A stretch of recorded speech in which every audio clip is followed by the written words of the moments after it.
Okay, good morning, students. Let's continue our chapter number 2, migration types, causes and effects. In the last lecture, we discussed about the what is migration, different phases of migration in India, different streams of migration, and even interstate and intrastate migration. Today, we will discuss the spatial variation in migration, causes and effects. अब migration जो है मैंने आपको बताया था that is on the two basis, internal and international. दो basis पर हमारा माइग्रेशन होता है। इंटरनल में हमने किया था इंटरस्टेट एंड इंट्रास्टेट, ठीक है। अब यहाँ पर जो हमारा इंटरनेशनल माइग्रेशन होता है वो भी दो तरीके से है कि एक तो इनकमिंग है और दूसरा क्या है, आउटगोइंग। तो जो हमारा इनकमिंग और दूसरा क्या है, आउटगोइंग। या तो हमारे कंट्रीज में लोग आते हैं या फिर यहाँ से जाते हैं, किसी कंट्री में आते भी हैं और जाते भी हैं। तो जब इनकमिंग माइग्रेशन है किसी कंट्री में तो उसको हम क्या कहते हैं, इमिग्रेशन। उस प्रोसेस को हम क्या कहेंगे, इमिग्रेशन। और जब कंट्री से लोग बाहर जाते हैं यानी आउटगोइंग माइग्रेशन है, out of country, that is called immigration. Clear है? इसको तो हमने डिटेल में कर लिया था। तो हम दोनों ही चीजों का स्पेशल वेरिएशन इसमें अब देखेंगे कि जो हमारा इंटरनेशनल माइग्रेशन है उसमें भी हमें वेरिएशन देखने को मिलता है। नियर अबाउट 5 मिलियन, जो 5 मिलियन पॉपुलेशन है that comes to the India, means यहाँ हमारा जो इमिग्रेशन है, इमिग्रेशन कितने लोगों का है, 5 मिलियन पीपल का है। और मोस्टली कौन सी कंट्रीज से लोग जो हैं वो यहाँ पर आते हैं, हमारी जो नेबरिंग कंट्रीज है, पाकिस्तान, अफगानिस्तान, बांग्लादेश,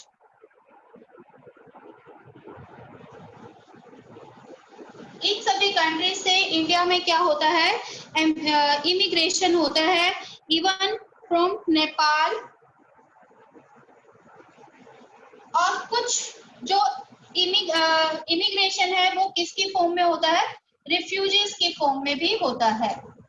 रिफ्यूजीज आप लोगों को पता है कि अगर किसी कंट्री में वहाँ के जो सिटीजन्स हैं उनको कुछ भी किसी भी तरीके की उनकी लाइफ डेंजर में है तो वो दूसरी कंट्रीज में शेल्टर के लिए अप्लाई कर देते हैं और वो वहाँ पर क्या कहलाते हैं, रिफ्यूजीज। तो यहाँ पर इंडिया में 5 million peoples are immigrated from the neighbouring countries like Pakistan, Afghanistan, Bangladesh and Nepal and some in the form of refugees. अब बात करते हैं हम एमिग्रेशन की। एमिग्रेशन मीन्स कि हमारी कंट्री से कितने लोग जो हैं बाहर जाते हैं। तो नियर अबाउट जो एमिग्रेशन है that is of 20 million people. 20 million people जो हैं that emigrated from the India and from India mostly peoples are emigrated to the Asian countries and to the Western countries। जो हमारे Western countries है like Europe, USA, Australia, Canada, इन सारी countries में, Thailand, Malaysia, Singapore, इन सभी countries में हमारे यहाँ से क्या होता है, एमिग्रेशन होता है नियर अबाउट 20 मिलियन पीपल्स का, ठीक है। अब यहाँ पर हम वेरिएशन देखते हैं, स्पेशल वेरिएशन इंटरस्टेट और intrastate, means with in the country. Internal हम वेरिएशन देखेंगे। इंटरनल वेरिएशन इंटरस्टेट में, इंट्रास्टेट हमने कर लिया था कि 4 स्ट्रीम की फॉर्म में हमें मिलता है। तो इंटरस्टेट वेरिएशन की बात अगर हम करें तो यहाँ पर जो हमारे स्टेट्स हैं लाइक महाराष्ट्र,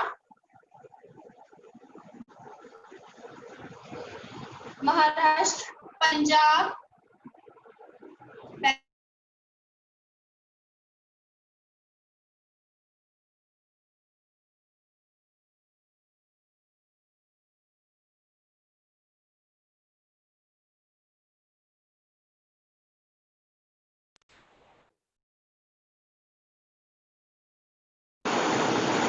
तो ये जो हमारी 4 स्टेट्स हैं, महाराष्ट्र, दिल्ली, पंजाब और हरियाणा, इन स्टेट्स में जो है वो क्या होता है, इन माइग्रेशन होता है।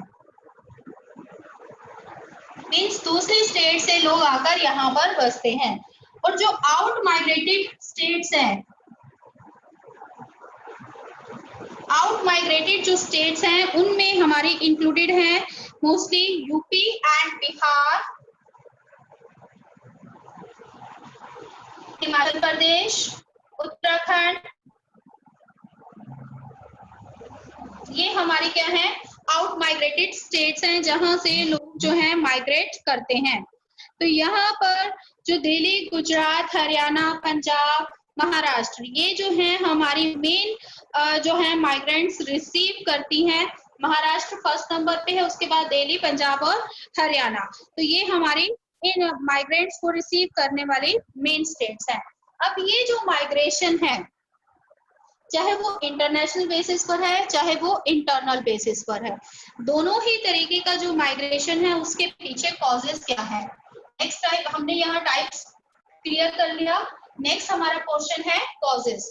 तो कॉजेस इसके पीछे क्या है, मेन कॉजेस क्या है जिनके कारण ये दोनों तरीके का माइग्रेशन होता है। अब ये जो कॉजेस हैं उनको हम टू टाइप्स में डिवाइड करते हैं। बहुत जल्दी करेंगे हम क्योंकि हम पहले ही बहुत अच्छे से इसको डिस्कस कर चुके हैं। Causes are of two type, push factor and pull factors, है ना। तो ये पुश और पुल फैक्टर्स जो है वो हमारे दो तरीके से जो है माइग्रेशन को करते हैं। पुश फैक्टर, जब ये फैक्टर्स अप्लाई होता है जिसके कारण लोग आउट माइग्रेटेड होते हैं, ठीक है। Peoples out migrated due to the push factor and it attracts the people, so it results in migration. In migration इसके कारण होगा और आउट माइग्रेशन जो है वो इसके कारण होगा। अब ये कौन से फैक्टर हैं? फैक्टर नंबर 1 एम्प्लॉयमेंट, सबसे जो हमारा इंपॉर्टेंट फैक्टर रहता है employment. Due to the employment opportunities, people attracted towards the other areas like towns or other countries, developed countries, and due to the lack of employment people are pushed or forced to migrate from their native place, ठीक है। तो first हमारा factor रहा employment and the second factor is marriage. अब अगर यहाँ हम employment की भी बात करें तो यहाँ पर जैसे हमने अभी पार्शियल वेरिएशन में किया कि जो हमारे महाराष्ट्र है, दिल्ली है, पंजाब है, हरियाणा है, उनके रूरल एरियाज से यानी बिहार, उत्तर प्रदेश, उत्तराखंड, इन जगह से जो रूरल एरियाज से लोग जो हैं वो क्या करते हैं, माइग्रेटेड हो जाते हैं, है ना। तो यहाँ पर जो पंजाब, हरियाणा, दिल्ली और ये सब एरियाज हैं वहां पर उनको क्या मिलती है, एम्प्लॉयमेंट अपॉर्चुनिटीज, जिसके कारण वो वहां माइग्रेट होते हैं। अब मैरिज के कारण जो माइग्रेशन है वो मेनली किसका होता है, फीमेल्स का। किसका माइग्रेशन होता है, फीमेल्स का जो माइग्रेशन है वो किसके कारण है, मेनली मैरिज पर्पस के कारण, ठीक है। अब इसमें भी जो है वो हमें यहाँ पर भी आपको जो है क्या दिखाई देगा, वेरिएशन दिखाई देगा कि जो मेघालय है, ऑलमोस्ट ऑल ओवर इंडिया एक ट्रेंड है, एक ट्रेडिशन है कि जो फीमेल्स हैं they have to leave their paternal house, कि उनको आफ्टर मैरिज अपने जो है पेरेंट्स का घर छोड़कर इन लॉज के घर में सेटल होना पड़ता है। बट यहाँ पर एक एक्सेप्शन है इंडिया में, मेघालय का। Yes, in Meghalaya situation is reverse. Meghalaya में जो माइग्रेशन है वो किसका होता है, मेंस का। Mens are migrated to their in laws houses, कि वहां पर जो रूल है, जो मैरिज लॉ है, उसके अकॉर्डिंग वहां के जो मेन हैं उनको अपना घर छोड़कर अपने इन-लॉज के यहाँ रहना पड़ता है। तो यहाँ पर हमें एक मेघालय एक्सेप्शन दिखाई देता है, बाकी सारी कंट्री में फीमेल्स का माइग्रेशन जो है मैरिज पर्पस के कारण होता है। इसके साथ साथ थर्ड जो रीजन है that is education. Due to the lack of education facilities, people migrated towards the other areas, and due to the better education facilities, some places attract the people towards their areas. And the fourth is lack of security. Lack of security.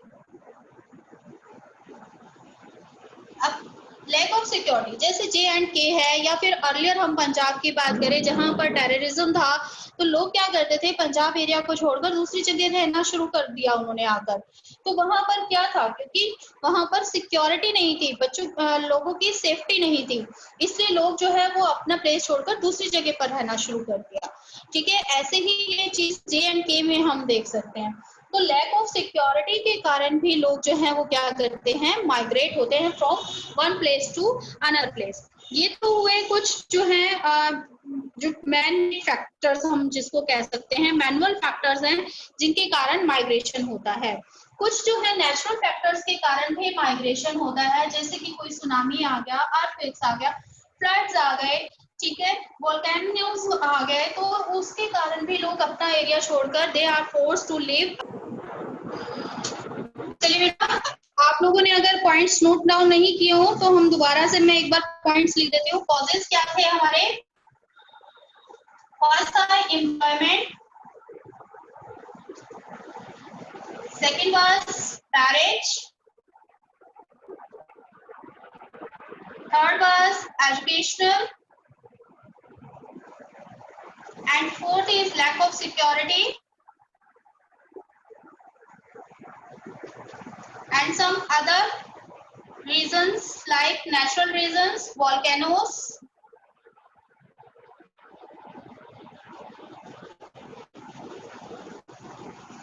earthquakes,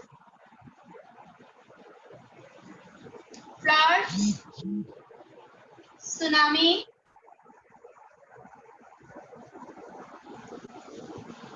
droughts. These are some natural factors which force people to migrate from one place to another place. बाकी सारे factors जो हैं हमारे अपने factors हैं, यानी manual factors हैं।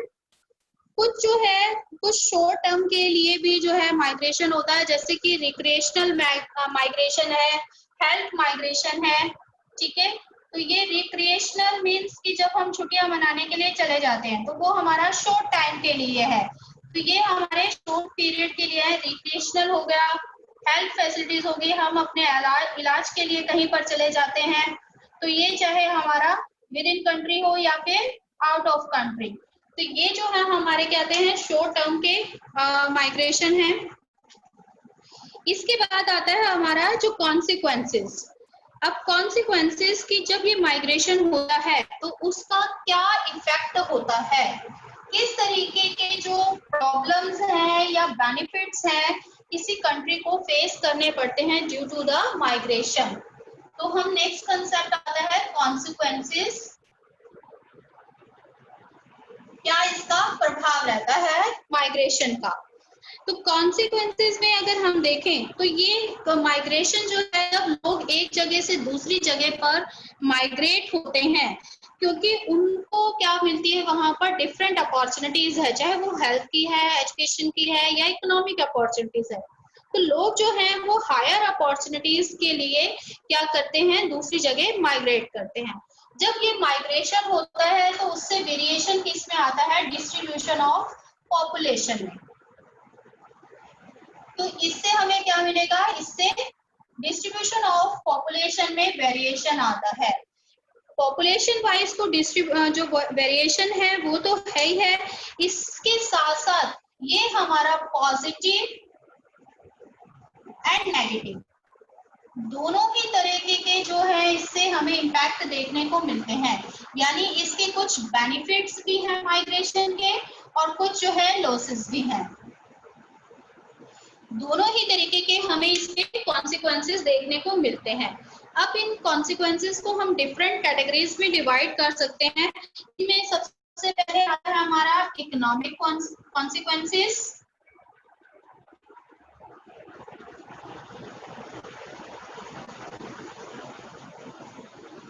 Second आता है demographic,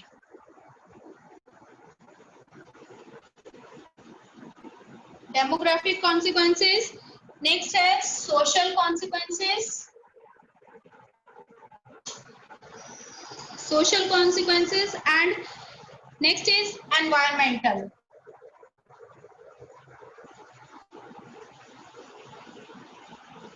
Besides four, some other consequences are also there. So other consequences, 5 categories में हम इनके consequences को डिवाइड कर सकते हैं. Economic consequences, demographic, social, environment and other. Come to the first, that is economic consequences. ठीक है. अब इकोनॉमिक consequences में एक आपको टर्म आती है रेमिटेंस.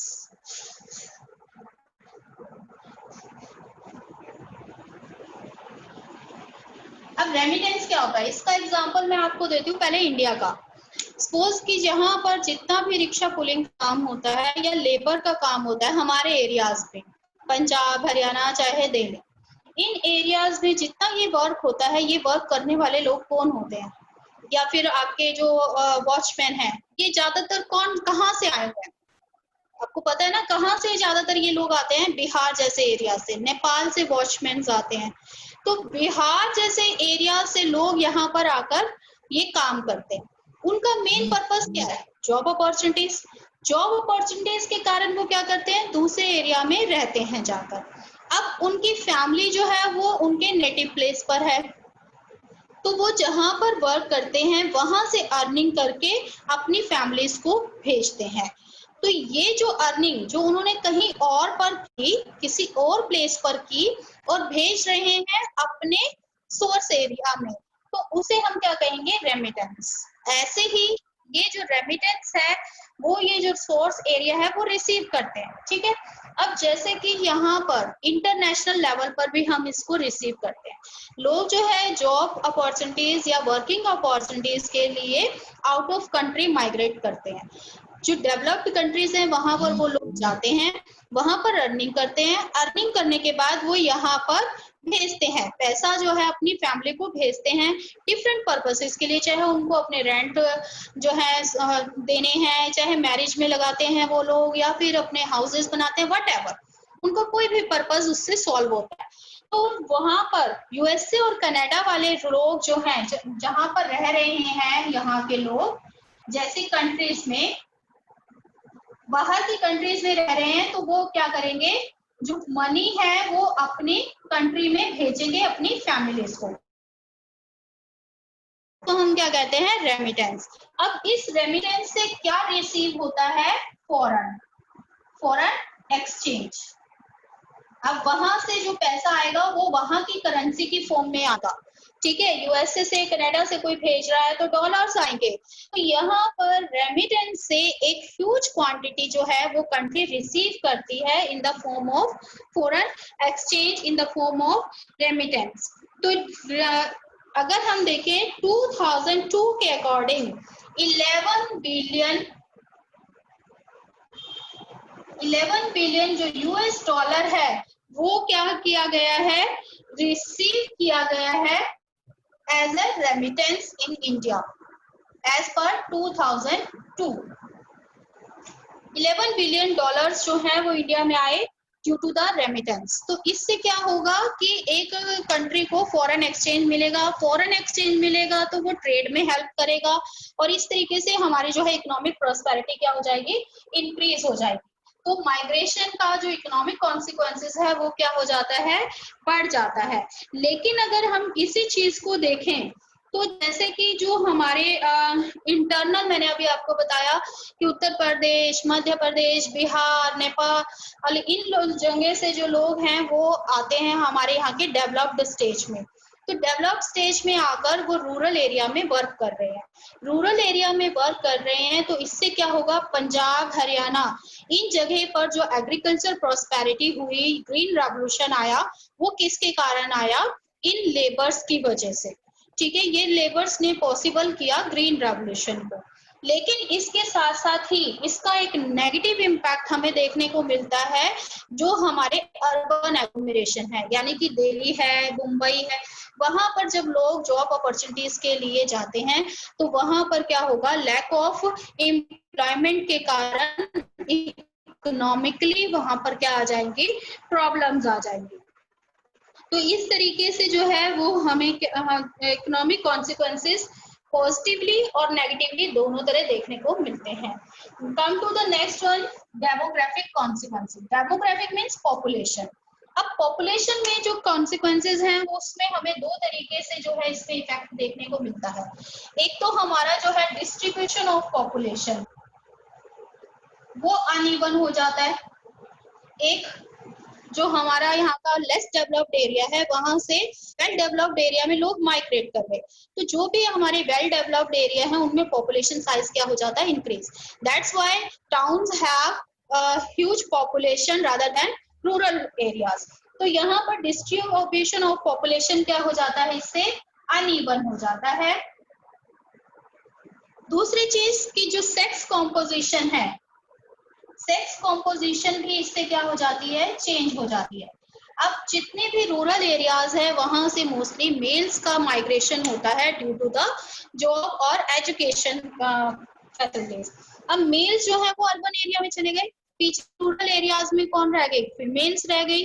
तो इट मीन्स कि क्या हुआ कि वहां पर सेक्स का जो बैलेंस है, सेक्स कॉम्पोजिशन का बैलेंस जो है वो क्या हो जाता है, इम्बैलेंस हो जाता है। सिमिलरली अर्बन एरियाज में मेल पॉपुलेशन ज्यादा हो गई, फीमेल कम हो गई। तो इस तरीके से डेमोग्राफिक कॉन्सिक्वेंसेस हमें देखने को मिलते हैं। नेक्स्ट आता है सोशल कॉन्सिक्वेंसेस। सोशल कॉन्सिक्वेंसेस क्या है कि जब एक एरिया से दूसरे एरिया में लोग जाकर रहते हैं तो वो अपने साथ साथ क्या लेकर जाते हैं, अपनी आइडियोलॉजी भी लेकर जाते हैं, अपने कस्टम्स भी लेकर जाते हैं, ठीक है, यानी अपने विचार और अपने रीति रिवाज लेकर जाते हैं। इससे एक चीज तो क्या होती है कि जो वहां के लोग हैं उनके बीच का जो गैप है वो कम हो जाता है, लोग दूसरे के विचारों को भी समझने लगते हैं।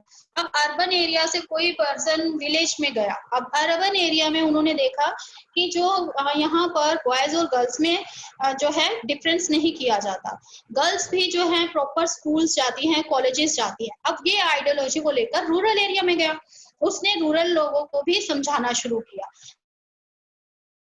यहाँ पर क्या आएंगे, सोशल चेंजेस आएंगे। इसी तरीके से जब हमारे साथ में कोई और धर्म का लोग रह रहे हैं, कोई और रीति रिवाज कर रहे हैं, तो हम लोग उसको भी अडॉप्ट करते हैं, हम उनके भी फेस्टिवल्स में इंक्लूड हो जाते हैं कई बार। तो उससे जो है हम क्या करते हैं, यहाँ पर यूनिटी भी बनी रहती है। लेकिन इसका जो है एक नेगेटिव इम्पैक्ट भी आता है। कई बार हम किसी ऐसे एरिया में माइग्रेट हो जाते हैं जो वो हमसे बिल्कुल ही सेपरेट होता है, तो वहां पर हम अपने आप को जो है बिल्कुल डिजेक्टेड फील करते हैं, सेपरेटेड फील करते हैं। और हमें कहीं पर भी कोई सपोर्ट ना मिलने के कारण कई बार लोग, जब उनको कोई सोशल सपोर्ट नहीं मिलता, कोई इकोनॉमिक सपोर्ट नहीं मिलता, तो वो क्या करते हैं, वो क्रिमिनल एक्टिविटी में एंगेज हो जाते हैं। तो इस तरीके से सोशल कॉन्सिक्वेंसेस जो है वो भी पॉजिटिव और नेगेटिव दोनों तरह के इम्पैक्ट डालती है। एनवायरमेंटल कॉन्सिक्वेंसेस जो है वो मोस्टली क्या है, नेगेटिव इम्पैक्ट है, जो हमें टाउन्स और सिटीज में देखने को मिलता है।